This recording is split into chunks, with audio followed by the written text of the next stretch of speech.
అందరికీ నమస్కారం. నేను మీ కిరా కార్పేని. కలెక్టర్లను కదిలించి, నాయకుల్ని నడిపించి, పోలీసుల్ని పరిగెత్తించి, ప్రజలను తరలించి, ఎస్డీఆర్ఎఫ్, ఎన్డీఆర్ఎఫ్, రెస్క్యూ టీం, గజ ఈతగాలను దించి, పిల్లలకు పాలు, జనాలకు భోజనాలు, మెడికల్ క్యాంపులు, అధికారుల చేత చాటింపులు, సురక్షిత పునరావాస కేంద్రాలు ఏర్పాటు చేసి, కంటికి కునుకు, ఒంటికి అలుపు రాకుండా రానివ్వకుండా, 7 పొద్దుల వయసులో ఎటు కదలకుండా ప్రజలకు రాబోతున్న అష్ట కష్టాల్ని తన చాతుర్యంతో అష్ట దిగ్బంధనం చేసి, రియల్ టైం గవర్నెన్స్ ద్వారా శ్రీ నారా చంద్రబాబు నాయుడు గారు రియల్ హీరోగా చరిత్ర సృష్టించిన తర్వాత ఇతగాడు వచ్చాడు. చూడండి, తలకాయ దించేసి ముందర మైకు పెట్టుకొని 2 పెన్నులు, పాప మా బాధ, అసలు ఏం మాట్లాడినాడో ఒకసారి చూద్దాం. వాళ్ళ రైతు తీవ్రంగా నష్టపోయిన పరిస్థితులు ఎక్కువగా కనిపిస్తా ఉన్నాయి.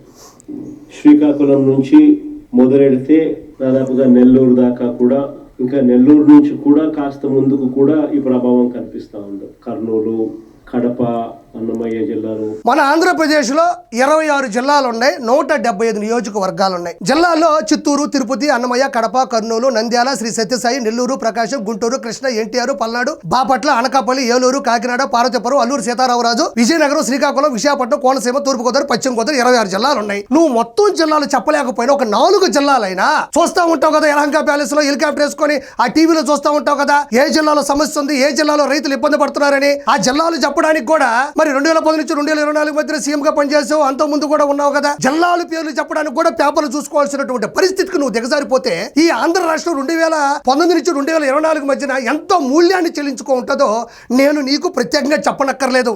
ఇక్కడ కూడా అతను రైతుల దగ్గరికి వెళ్ళలేదు. ఇక్కడ ఉన్నది కూడా వైఎస్ఆర్సీపీలో ఉండేటువంటి స్క్రాప్ బ్యాచ్, వాళ్ళందరినీ కూడా జూమ్ మీటింగ్ లోకి తీసుకొని వచ్చి వాళ్ళందరితో మాట్లాడుతున్నాడు.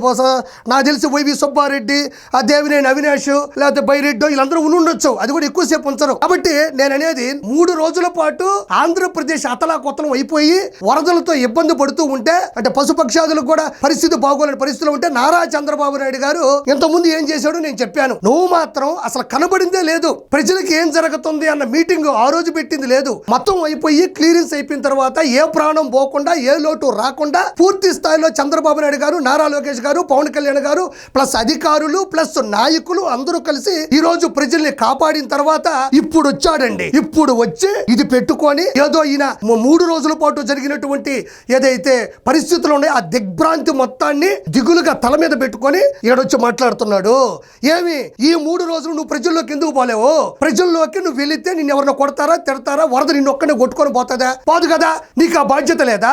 నువ్వు అపోజిషన్ లో ఉన్నావు కదా, ప్రతిపక్ష నేతగా ఉన్నావు కదా, నీ దగ్గర లక్షల రూపాయలు లూటీ చేసిన డబ్బులు ఉన్నాయి కదా, రోజా దగ్గర 3000 కోట్లు ఉన్నాయి కదా, అంబటి రాంబాబు దగ్గర 5000 కోట్లు ఉన్నాయి కదా, కొడాలని పేరుని విడుదల రజని చెప్పుకుంటూ పోతుంటే అప్పట్లో చేసినటువంటి లూటీల తాలూకు లక్షల కోట్ల రూపాయల డబ్బులు ప్రజలకు పంచడానికి ఏమంత నీకు అహంకారమో నాకు అర్థం కావడంలే. ఇప్పుడు మాత్రం ప్రశాంతంగా వచ్చి రైతులకి ఇబ్బంది జరిగింది, రైతులు సర్వస్వం కోల్పోయారని చెప్తున్నావే.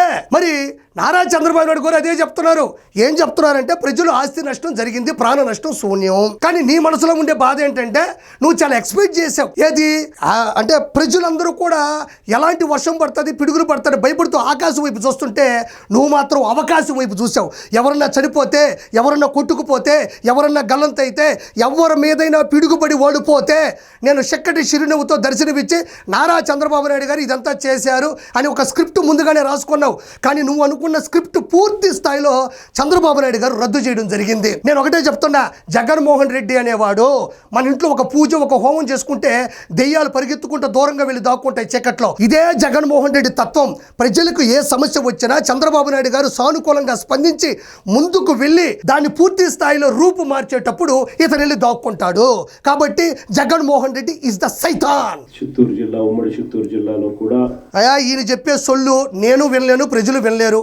కాబట్టి 6 నిమిషాలు చెప్పినట్టున్నాడు, మధ్య మధ్యలో కొట్టుకుంటా పోతా ఉంటా, ఎవరుకోబాకండి. 39 లక్షల ఎకరాలలో మామూలుగా ఇది నారా చంద్రబాబు నాయుడు గారు చెప్తే వినాల. ఎందుకంటే ఆయనకి అంగుళం తెలుసు, అడుగు తెలుసు, రైతుల గురించి పూర్తి అవగాహన ఉంది. ఆయన రైతు కుటుంబం నుంచి వచ్చిన వ్యక్తి. దాంతో పాటు నాయకుల నుంచి సర్వేలు, అధికారులు, ఉన్నతాధికారులు వీళ్ళందరూ కూడా ఇప్పుడే కదండి, ఇంత ముందే కదా వర్షం తగ్గింది. ఈ మధ్య ఈయనకేం తెలిసిపోయింది ఈ లెక్కలో నాకు అర్థం కావడంలే. ఇప్పుడు లక్షల ఎకరాలు ఆంధ్రప్రదేశ్ వ్యాప్తంగా ఉన్నాయి.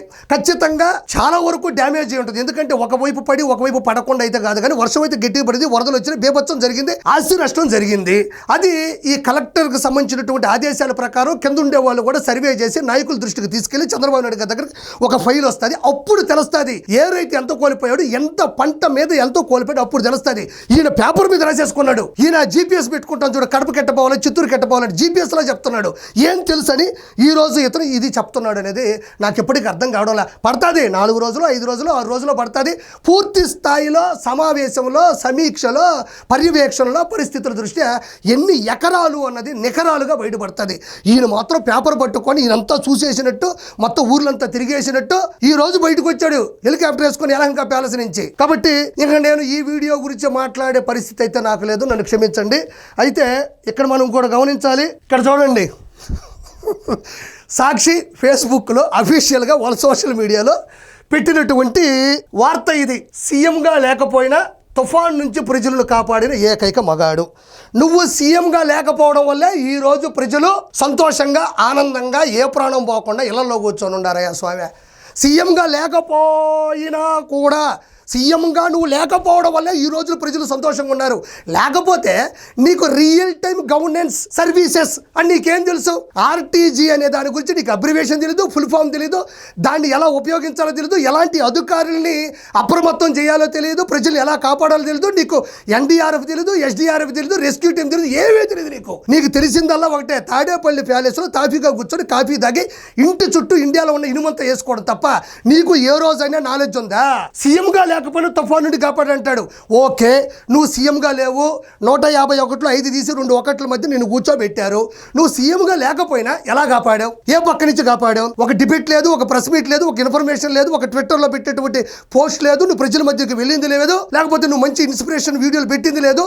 నువ్వు ఏ విధంగా కాపాడావు? నువ్వు సీఎంగా లేకపోవడం వల్లే మొంతా తుఫాన్ నుంచి ఈరోజు ప్రజలు కాపాడబడ్డారు. నువ్వు గానుంటే ఎవరు గల్లంతయ్యేవాళ్ళు, ఏ పశు పక్షాదులు కొట్టుకుపోయి ఉండేటో కూడా ఈరోజు ప్రజలు చెప్పలేరు. కాబట్టి సిగ్గు శరం ఉంటే ఇలాంటి పోస్టులు ఎవరైనా సాక్షి టీవీలో పెడతారా? సాక్షి టీవీలో పెడతారు కాబట్టే వాళ్ళకి సిగ్గు శరం ఉండదు. ఇంకొకటి కూడా నేను ప్రత్యేకించి మీకు చూపించాలి. ఇలా చూడండి, చూడండి, కూటమి సర్కార్ రైతుల నడ్డి విరిచింది. ఇంకా చూడండి, ఈయన ఆవేదన, ఈయన బాధ, కింద పేపరు.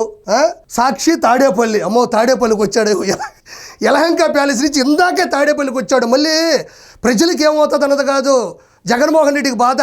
హెలికాప్టర్లో వచ్చేటప్పుడు ఏ పిడుగు పడుతుందా, లేకపోతే ఏ వర్షంకి హెలికాప్టర్ ఎగిరిపోతుందా అని ఆగాడు తప్ప ప్రజలకి ఏదో మంచి చేయాలని కాదు.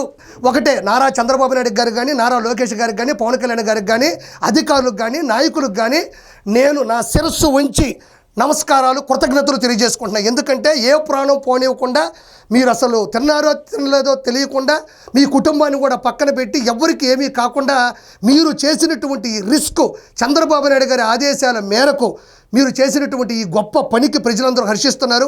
ఇలాంటి నారా చంద్రబాబు నాయుడు గారు లాంటి ముఖ్యమంత్రి కానీ, నారా లోకేష్ గారి, పవన్ కళ్యాణ్ గారు లాంటి ఈ కూటమి నుంచి మీరు ఇంత విపత్తు నుంచి బయటపడేసిన మీకు నిజంగా ప్రజల తరపు నుంచి నేను కృతజ్ఞతలు తెలియజేసుకుంటున్నాను.